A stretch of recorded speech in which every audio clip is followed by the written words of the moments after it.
Deixa eu só começar a gravação. Pronto. Começou a gravação, turma. A gente já falou algumas coisas. Bianca é perfeita, é mesmo, Pedro. Bianca é perfeita. A gente vai... Eu vou compartilhar minha tela aqui para a gente começar falando um pouco de filosofia cristã.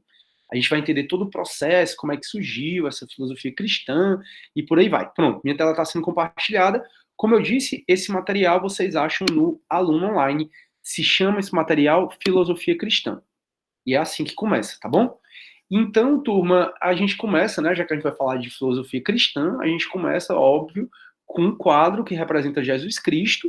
Tem muitas teorias que divergem se Jesus Cristo foi assim mesmo, foi dessa forma, mas essa é a imagem que a gente mais conhece de Jesus Cristo. Uma pessoa de pele branca, uma pessoa de cabelos pretos, longos, essa é a imagem que a gente mais conhece. Aqui a gente vai falar de muita coisa, eu acredito que eu não vou, como é que eu posso falar? Agredir não, mas eu não acredito que eu não vou abalar a fé de ninguém não, tá?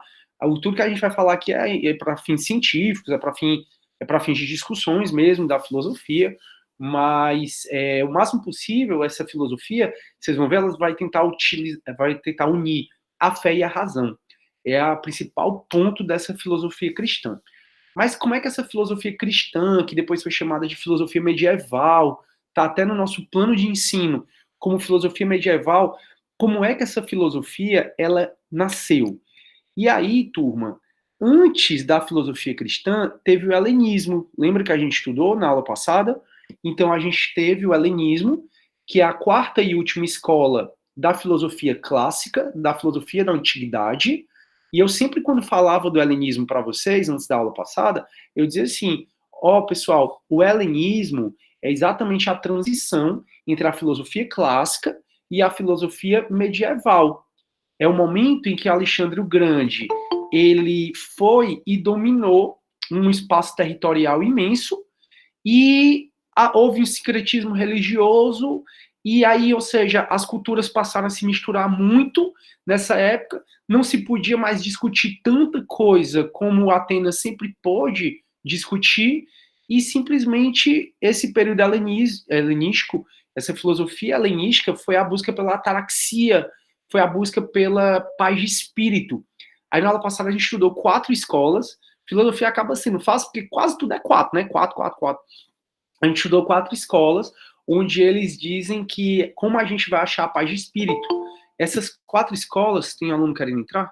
Essas 4 escolas, turma, elas são o cinismo, por exemplo, de Diógenes, que você deve se afastar de tudo. Aí tem estoicismo, o epicurismo. Como é que você vai achar essa ataraxia? Acontece que Alexandre o Grande, ele morreu. Alexandre o Grande, ele dominou o mundo quase todo, como a gente mostrou lá no mapa.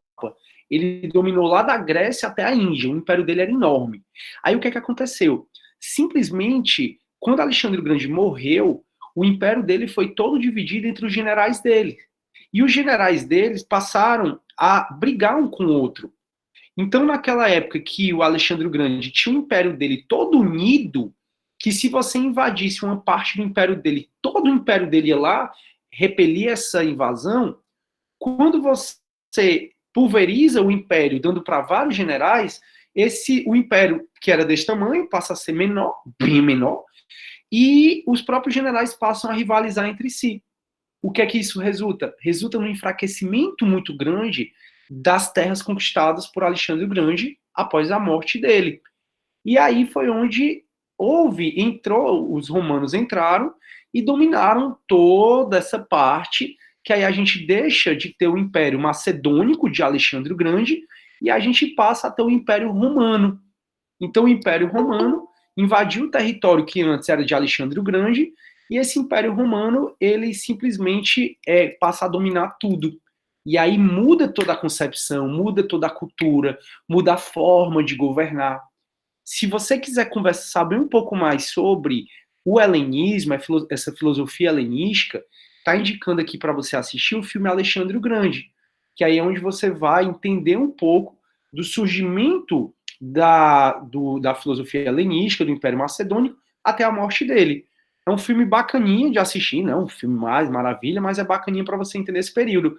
Inclusive, Aristóteles, que a gente falou, né? Ele foi professor de Alexandre o Grande, ele é retratado no filme, bem brevemente, mas ele é retratado no filme. Então, com a morte de Alexandre o Grande, a pulverização do império dele, a divisão do império dele entre os vários generais, simplesmente enfraquece toda a terra que ele conquistou entre os romanos e começa o Império Romano. Então, o helenismo é no 4 séculos a 1 século antes de Cristo, até quando o Império Romano ele invade as terras de Alexandre o Grande, passa-se a ser um grande império, como todos vocês sabem, e aí é onde nasce quem? Jesus Cristo. E Jesus Cristo ele é essencial para a gente conseguir entender essa filosofia cristã. Então, durante, pessoal, a romanização, e tem um seriado chamado Roma, que ele vai retratar exatamente todo esse período do Império Romano, vários tipos de governo, digamos assim, foram implementados em Roma. Principalmente o governo dos imperadores. Eu não sei se vocês lembram, os imperadores eram chamados de Augustos. Augustos significam deuses. O Império Romano, lembre, ele era politeísta. Não é à toa que quando a gente conversou sobre os mitos, a gente falou sobre os mitos gregos, sobre a mitologia grega, e a gente falou, olha, vários deuses da mitologia grega são encontrados também na mitologia romana, só que com outro nome.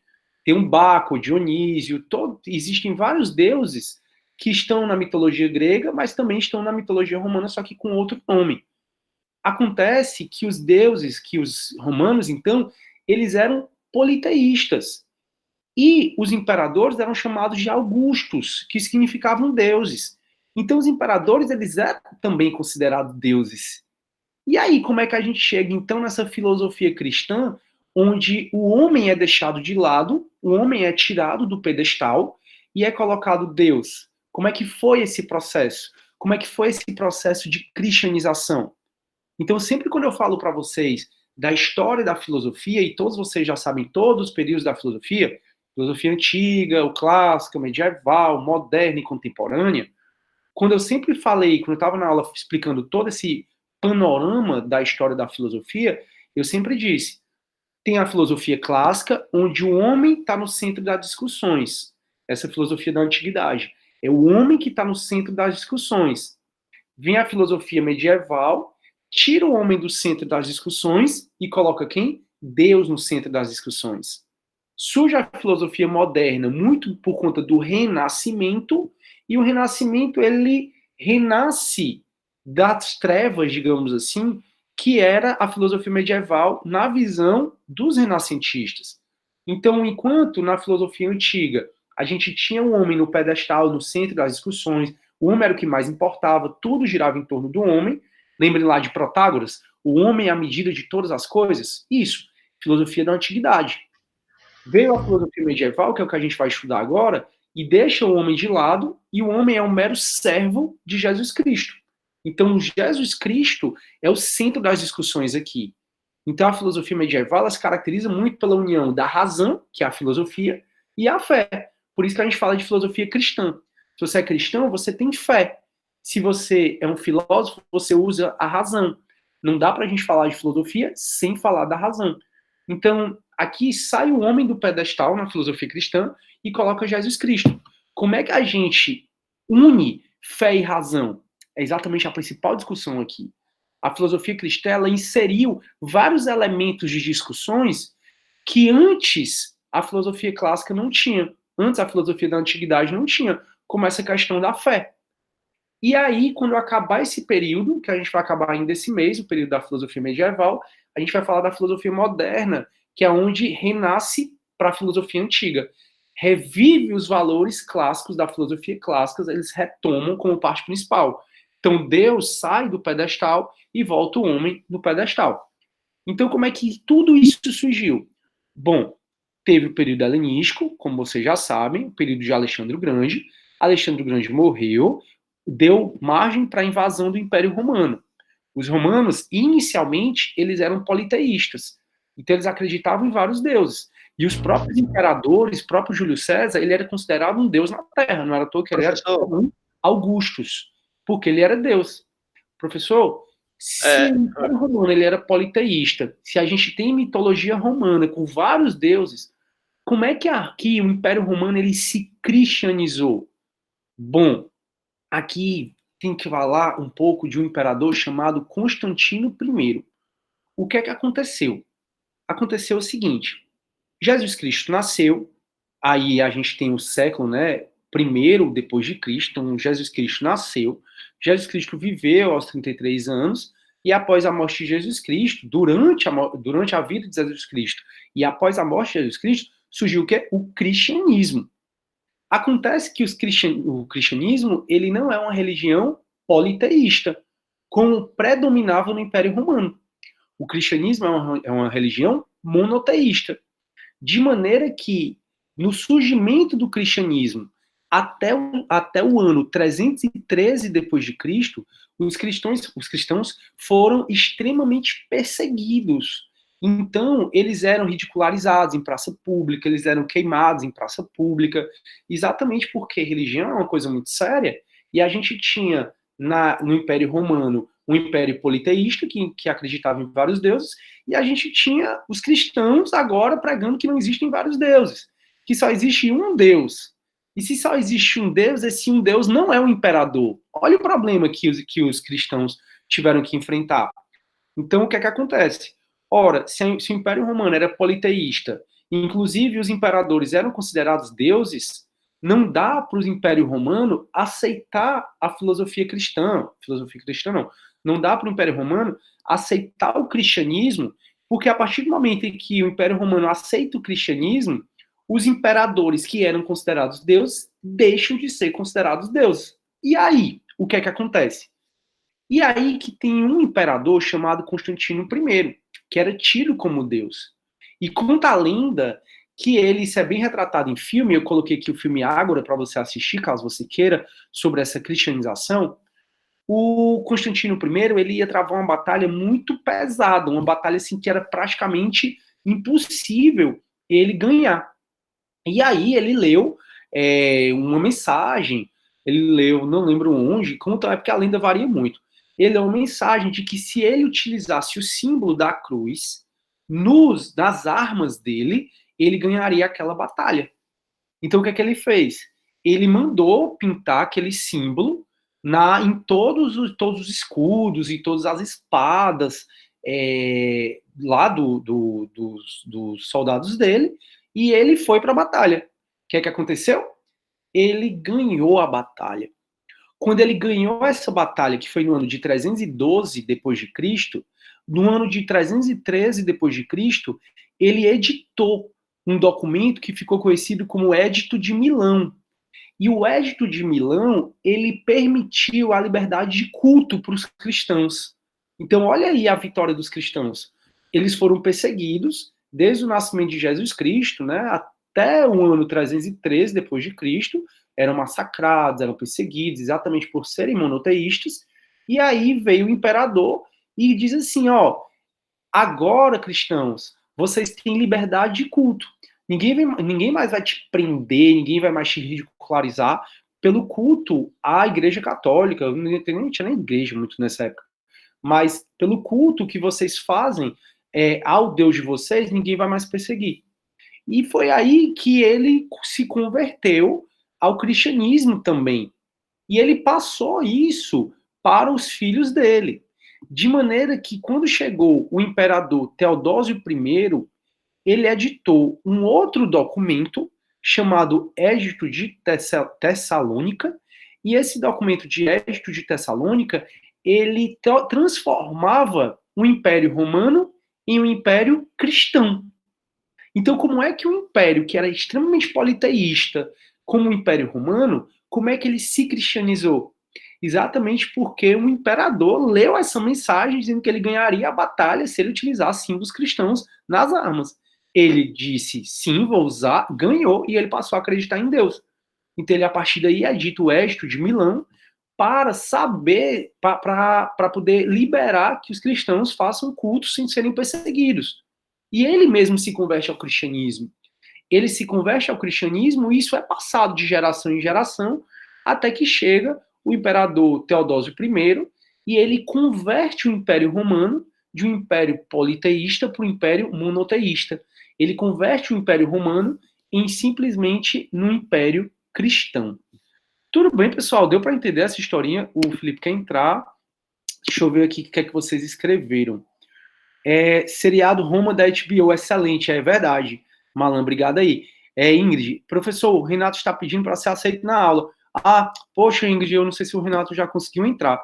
Como eu disse, eu sempre peço para vocês entrarem no máximo 10 minutos depois que começa a aula, porque eu sempre estou em outra tela, né? Então não dá para eu ficar aceitando. Vinícius, professor, o arquivo desse slide não está abrindo. Ninguém conseguiu abrir, turma, no Unify Online? Vocês tentaram? Qualquer coisa eu posso retirar e colocar de novo. Paulo José, para mim abriu normal. A Flávia tá dizendo, Vinícius, talvez seja teu computador. Para mim também eu baixei esse arquivo aqui do Unify Online. Então acho que acredito que seja mais o teu computador mesmo. Pessoal, deu para entender como é que o Império Romano ele se cristianizou? Deu para entender toda a queda de Alexandre o Grande, a entrada do Império Romano, e aí veio a questão do imperador. Peraí. Qual o nome do imperador que recebeu a mensagem?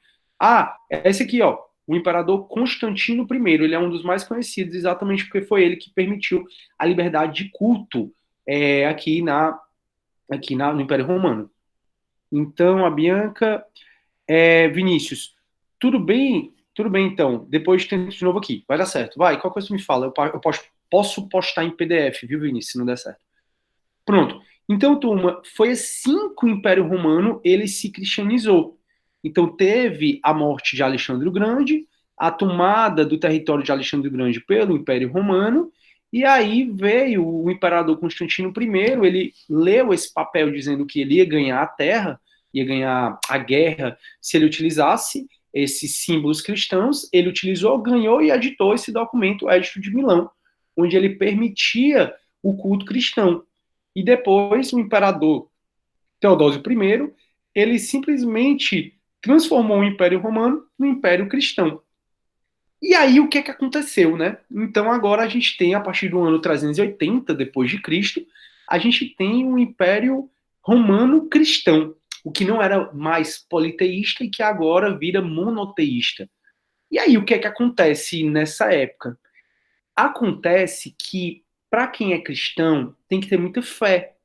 Então, vinha uma sociedade muito acostumada a pensar tudo com base na razão. E essa sociedade que veio acostumada a pensar tudo com base na razão, agora se encontra com a religião que diz assim: o que é a Santíssima Trindade? Como é que eu posso explicar que três coisas é uma coisa só racionalmente? Aí vem o padre e diz: não, você tem que acreditar, tem que ter fé para acreditar. Aí o cara olhava assim: eu não vou me converter a essa religião, não. Eu não vou me converter ao cristianismo exatamente porque o cristianismo não consegue me explicar racionalmente as coisas. Então, olha o contexto da época. Não sentia se tinha uma cultura de tentar pensar tudo com base na razão. Tanto é que filosofia, e não dá para falar de filosofia sem a gente falar na razão. Então a gente vinha de uma cultura onde tudo era explicado pela razão, que não tinha mais a aceitação de que o ondas do mar é Poseidon com tridente, não tem mais essa explicação de que um raio é Zeus jogando raio. Tinha muito uma explicação com base na razão. Aí vem, por exemplo, o cristianismo e pede doações, pede o dízimo. Por que não? Porque Deus quer que seja assim. E aí o cristianismo ele não estava ganhando tanto adepto, e os adeptos que ele tinha, ele estava perdendo esses adeptos. Foi aí que tiveram a ideia de criar a chamada filosofia patrística, que foi a primeira depois que veio a escolástica, que vai ser, em rápidas palavras, porque a gente vai precisar saber para o nosso curso, muito parecido, mas a patrística veio de pai. E essa filosofia patrística, ela perdurou do primeiro século antes de Cristo ao século VII, onde, para angariar mais adeptos para o cristianismo e para evitar que os que se converteram à religião cristã, para evitar que eles saiam, foi trazida essa chamada filosofia patrística. E a patrística ela foi um esforço feito por dois apóstolos, o Paulo e o João, que vocês bem conhecem, e pelos primeiros padres da igreja, e a tentativa era conciliar essa nova religião, o cristianismo, com o pensamento filosófico dos gregos e do cristão. Então eu comecei essa aula falando assim, qual foi o principal intuito da filosofia cristã, ou também conhecida depois como filosofia medieval, porque foi a filosofia da Idade Média? Foi exatamente tentar conciliar o inconciliável. E o que é que eu consigo conciliar o inconciliável? É conciliar fé e conciliar razão. Então, como é que eu posso unir? Então, a razão do surgimento da filosofia cristã, dessa filosofia medieval, que inicialmente foi conhecida como filosofia patrística, porque veio de pai, Jesus Cristo é o nosso pai, daí porque filosofia patrística. A grande razão dela ter surgido foi para ter mais adeptos ao cristianismo e também para evitar que os adeptos do cristianismo voltassem a ser o que eles chamavam de bárbaros. Então, essa filosofia patrística, ela liga-se, portanto, à tarefa religiosa de evangelização, ou seja, de trazer as pessoas do cristianismo. Lembrem que toda uma cultura era politeísta, toda uma cultura era com base na razão, vindo o cristianismo e quebrando tudo isso. Não é mais razão que prevalece com o cristianismo, é a fé que prevalece. Então, tem coisas que você não vai entender. Não é o homem o centro do mundo no cristianismo, é Deus o centro do mundo. Então foi um choque cultural muito grande. Então, como toda religião nova, você precisa fazer esforços para poder trazer mais gente para essa sua religião. E a ideia deles foi exatamente criar essa filosofia patrística, que exatamente o Jesus Cristo, nosso Pai, ele vai explicar, ele não, né? Ele vai explicar através dos padres como é que a gente une a razão e a fé. Por isso que a filosofia patrística, ela é muito ligada a essa tarefa religiosa de evangelizar as pessoas e a defesa da religião cristã contra os ataques teóricos e morais que recebia dos antigos. Então, esses dogmas do cristianismo, que foram até evangelizados, por que que os padres, por exemplo, criaram os dogmas da religião e por que que eles atribuíram logo a Deus? Exatamente para ter mais força. A gente já conversou sobre isso. Teve uma aula que eu disse assim, galera, se eu chegar para vocês e disser que quem inventou disser que quem inventou a palavra filosofia foi Pitágoras, o que é que vocês iam fazer? Como na época eu acho que a maioria não sabia que foi Pitágoras mesmo que cunhou essa palavra filosofia, aí a maioria ia falar, professor, eu ia acreditar. Por quê? Porque quem está dizendo é uma autoridade, ou seja, se eu estou lá enquanto professor da Unifor, é porque, enfim, eu tenho um argumento de autoridade, com base no que eu falar, vocês vão acreditar. Por que tudo que eu estou falando aqui, vocês estão acreditando? Por que ninguém levantou a mão e disse, professor, isso aqui está errado por isso, que aquilo outro? Exatamente pelo argumento de autoridade.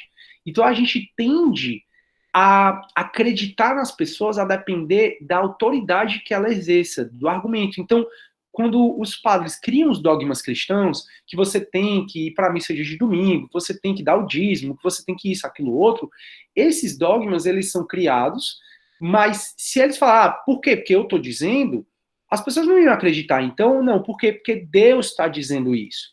Aí chegavam os antigos e diziam, quem é Deus? Cadê Deus? Por que Deus não mostra a existência dele? Por que Deus permite o mal? Então se questionava muito o cristianismo nesse sentido. Se você está dizendo que seu Deus é bondoso, misericordioso, é isso, aquilo, outro, por que então que o teu filho morreu? Por que então que as pessoas ficam doentes? Por que existe o mal? Então, toda essa filosofia foi criada exatamente para evangelizar, trazer mais adeptos e para, de maneira teórica, combater os argumentos de outros teóricos que não queriam se converter ao cristianismo. Então, eu até já conversei com vocês muito que grande parte dos filósofos são ateus. Eles não acreditam, eles não têm religião, eles às vezes até nem acreditam em Deus. Por quê? Porque a gente não consegue explicar racionalmente a existência de Deus. Então, por exemplo, outro dia eu vi assim, por que um filósofo dizendo, né? E pessoal, pelo amor de Deus, é a opinião do filósofo, tá? Tenha a sua crença, continue com a sua crença. Se ela lhe faz bem, a religião é algo muito importante para a existência humana. Então, nada que eu vou falar aqui é para chocar nem abalar ninguém, tá? A gente só precisa saber também respeitar a opinião dos outros. Mas outro dia eu estava conversando com um filósofo e ele diz assim, como é que eu vou acreditar na Bíblia se a Bíblia ela já errou sobre o surgimento do mundo? Se a Bíblia traz essa questão de céu e inferno, que é para onde a gente vai, dependendo do nosso comportamento aqui, como é que eu vou acreditar se esse livro errou como a gente surgiu, porque aí tem aquela questão, né, do criacionismo, da Bíblia, que foi Deus que criou a gente. Então, se a Bíblia errou porque não foi Deus que criou o mundo, a filosofia não, a biologia já comprovou que foi a teoria do Big Bang, que é o mais aceito. Então, se não foi Deus que criou o mundo, foi simplesmente esse choque, né, essa teoria do Big Bang, que criou. Se a Bíblia errou em relação à criação do mundo, por que a Bíblia vai acertar para onde eu vou quando eu morrer? Então, se ela errou como o mundo surgiu, na opinião do filósofo, repito, como é que ela vai acertar que eu vou para o céu ou para o inferno depois que eu tiver essa vida terrena? Então, assim, é a crença dele. E quando ele joga isso para os padres, quando ele jogava isso para os padres, e esse questionamento já vem de tempos, lógico que não tinha a teoria do Big Bang, mas já existiam questionamentos em relação à Bíblia, em relação aos dogmas cristãos nessa época, se os padres precisavam de argumentos para contra-argumentar argumentos como esse. E aí por isso que começou todo um estudo teórico pensando em como a gente vai contra-argumentar racionalmente esses dogmas cristãos que a gente está trazendo. Tá dando para entender, turma? Deixa eu ver aqui se alguém tem alguma dúvida. Tá dando para entender? Deixa eu ver aqui. Professor, terei que sair. Tô no trabalho e vou entrar numa aula. Ah, tá bom. Beleza, Virgínia, tu assiste mais tarde, né? E aí a gente vai ficar disponível no Uniform e nos grupos essa aula e depois eu vou começar a abrir também chats à noite. Tranquilo, pessoal? Vocês não estão com nenhuma dúvida, nenhuma interferência, tá tudo bem? Se quiser para ligar o áudio para falar. Ninguém? Show? Que bom, né? Ah, uma curiosidade bem interessante que poucas pessoas conhecem. É a teoria do Big Bang que foi desenvolvida por um padre. Eu, pessoalmente, não sabia. Roger, obrigado, viu? Valeu mesmo. Eu não lembrava também disso, não, que a teoria do Big Bang foi desenvolvida por um padre. Provavelmente esse padre foi enforcado e foi queimado vivo, né? Que você não podia ir contra o período, contra os dogmas bíblicos, daí porque os terraplanistas, na época que existia, e depois veio a história de que a Terra é redonda e teve que ir atrás. A gente vai conversar sobre isso depois. Mas se foi esse padre, provavelmente esse padre foi enforcado e morto. Ou então ele negou, né?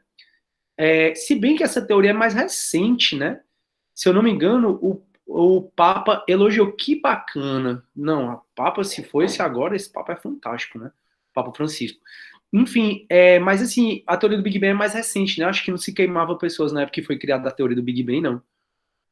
A Cleide falou, obrigado, tá te agradecendo, Roger. Já tinha anotado para pesquisar. Legal, show de bola. Então vamos continuar. Essa filosofia, então, essa patrística, foi exatamente uma tentativa dos padres para trazer mais adeptos, daí porque é evangelização, e também a tentativa dos padres e de quem tinha se convertido ao cristianismo a ter argumentos para contra-argumentar esses ataques teóricos e morais que eles recebiam das pessoas que não queriam se converter ao cristianismo.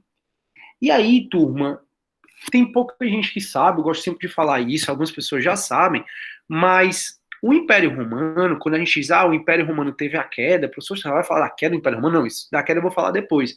Mas é importante que vocês saibam que existiu o Império Romano do Ocidente e o Império Romano do Oriente.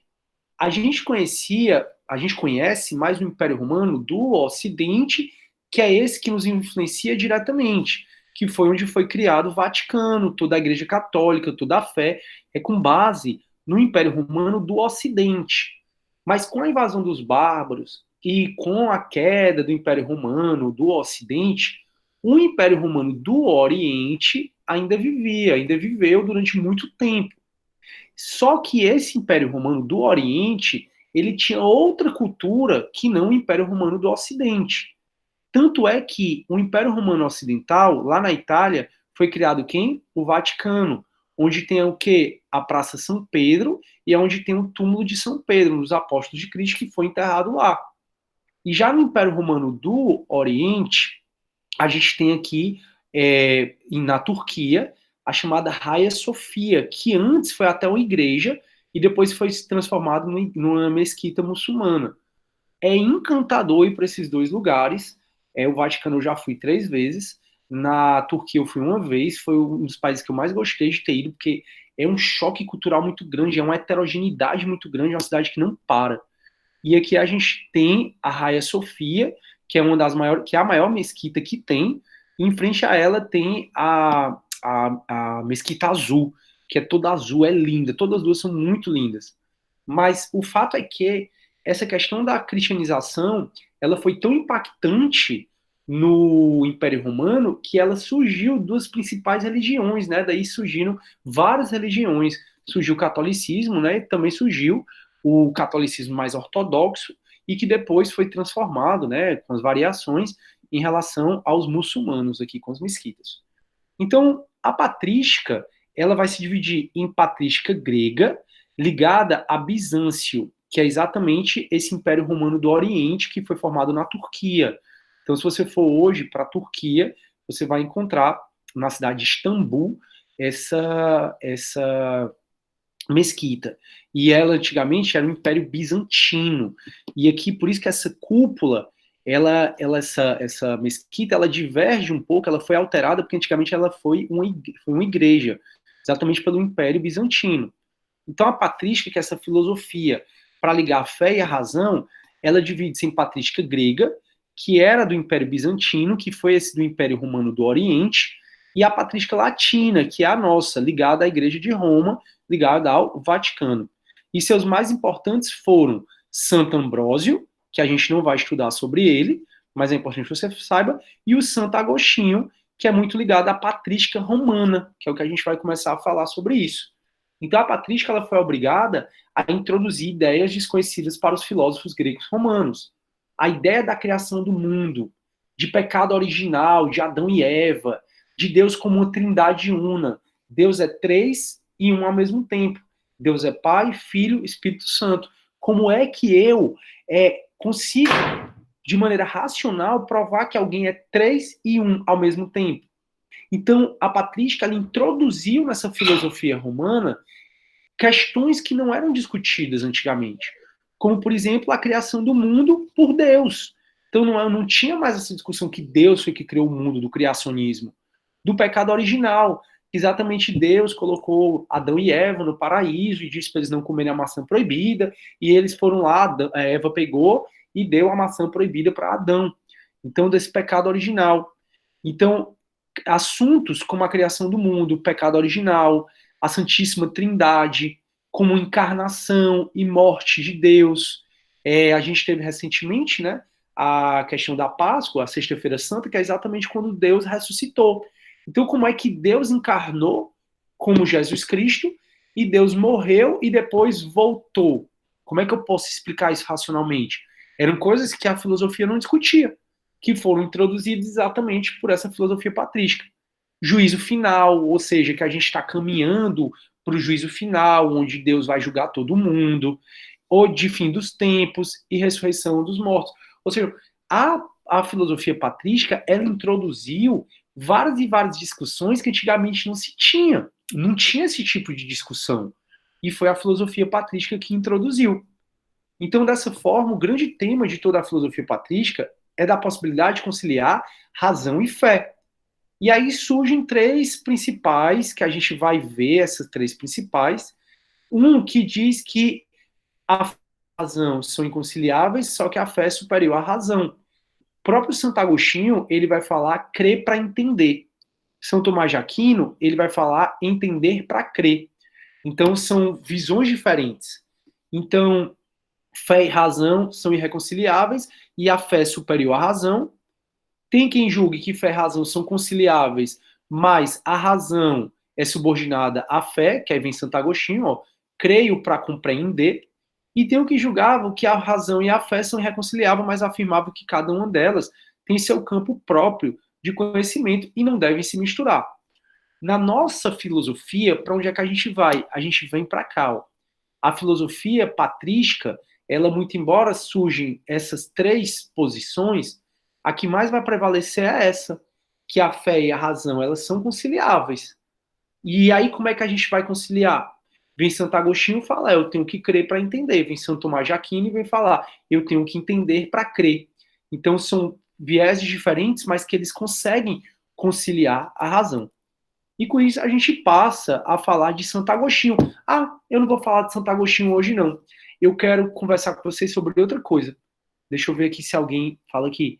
Na série Os Últimos Césares, dá para notar algumas características do cristianismo ortodoxo. Boa, que é exatamente esse do Império Bizantino.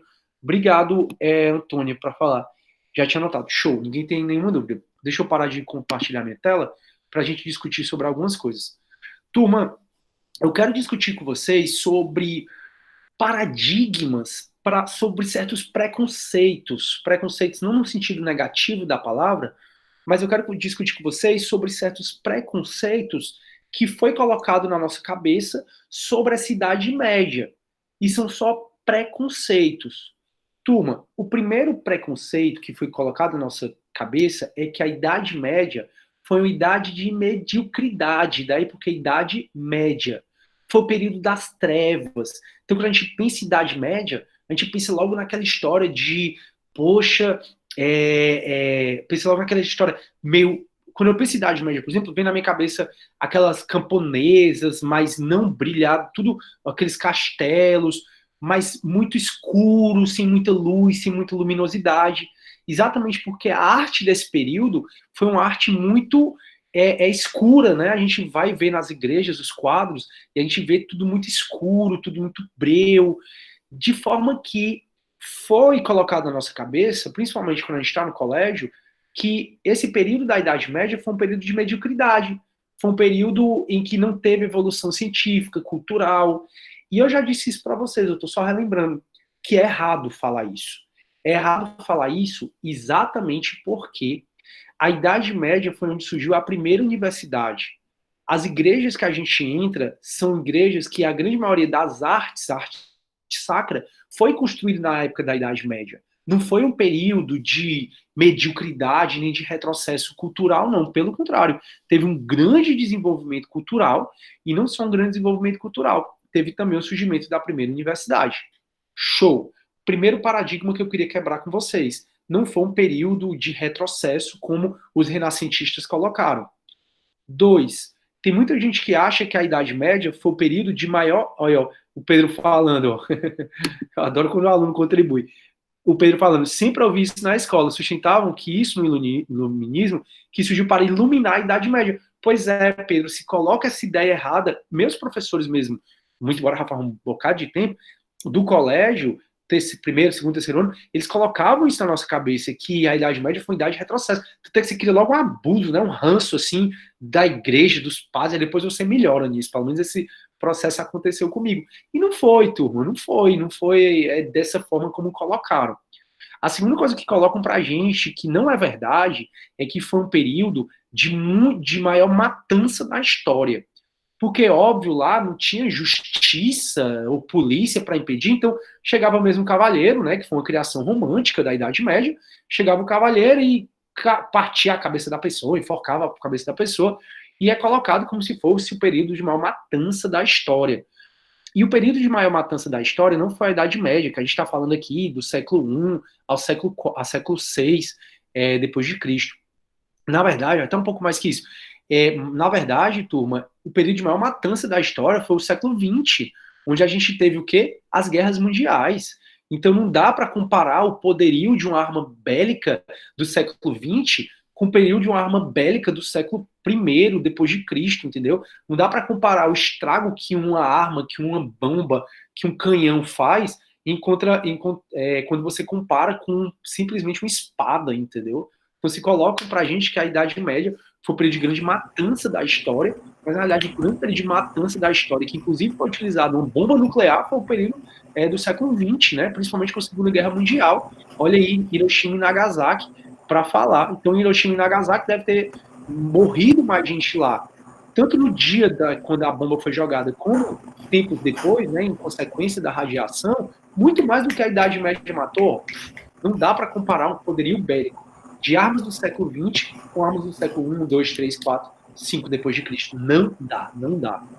E outra coisa que colocam na nossa cabeça, né, e aí é mais uma visão romantizada, que o romantismo, ele romantizou tudo, né? Ele tornou tudo lindo, maravilhoso, a donzela, o camponesa, a camponesa, o cavalheiro de honra.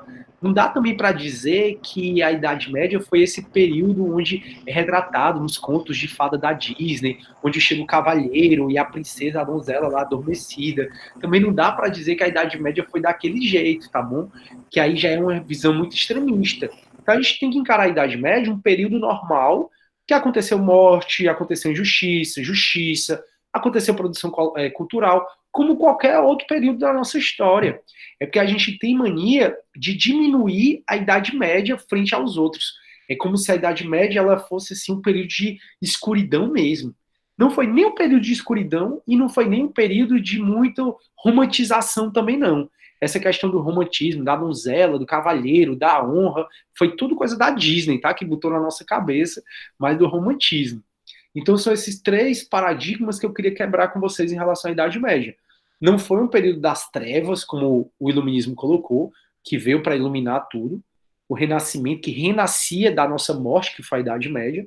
Não foi um período das trevas, não foi um período de maior matança. O período de maior matança, sem dúvida, foi o século XX, e o XXI está aí mostrando, né? Está aí chegando. E aí, chegando não, né? Já chegou, mas está ainda no comecinho. E também não foi um período de muita romantização, como os romantismos pregaram. Tranquilo, turma? E com isso a gente vai terminando a nossa aulinha. Gostaram da aula? Deixa eu ver aqui o que é que escreveram. O Malan. Quando eu comecei a estudar a teoria da música, tive essa experiência de quebra de preconceito sobre a Idade Medieval. Legal, Malan. Pois foi justamente nessa época que surgiu. Deixa eu superar aqui, só um minuto. Que surgiu os campos harmônicos gregorianos. Ó, legal. Um avanço cultural que tem beleza até hoje. Olha aí. Obrigado, Malanco. Até com mais propriedade que eu para falar em relação à música.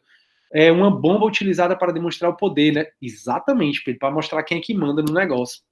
Roger, tem um historiador que dizia que o Renascimento é fruto da ideia da Idade Média, provavelmente, pois todo o conhecimento clássico foi guardado dentro dos mosteiros, porque algumas culturas bárbaras estavam destruindo essas preciosidades. Tanto que a filosofia de Aristóteles e Platão tem além dos pensadores humanos. Perfeito, Roger, isso aí é verdade mesmo. Eles que guardaram, os padres foram os grandes responsáveis por cuidar do que foi construído antes também, naqueles livros que eram proibidos. Em filme a gente vê muito que os padres têm os filmes que são proibidos de você ter acesso. É exatamente esses livros da filosofia, da parte da antiguidade clássica. Muito bem, o Roger, valeu aí pela contribuição. Como se só existisse renascimento graças aos monges e guardar. Exatamente. Carlos, show, muito top. Adoro o professor abordar assuntos violentos de uma maneira bem rápida. Deixa história, Felipe. Cleide, então, professor, a aula foi ótima. Valeu, pessoal. Doroteu. Show, professor. Vou chegar em atraso no trabalho, porém foi o melhor empregado assim. Show. Bom dia para todos. Valeu, turma. Fiquem com Deus, viu? A gente se vê. Vou parar a gravação e vou sair da reunião. Até terça-feira feriado, né? Até quinta que vem. Viu? Vou passar atividade também no Unifor Online. Valeu, galera. Fiquem com Deus. Tchau, tchau.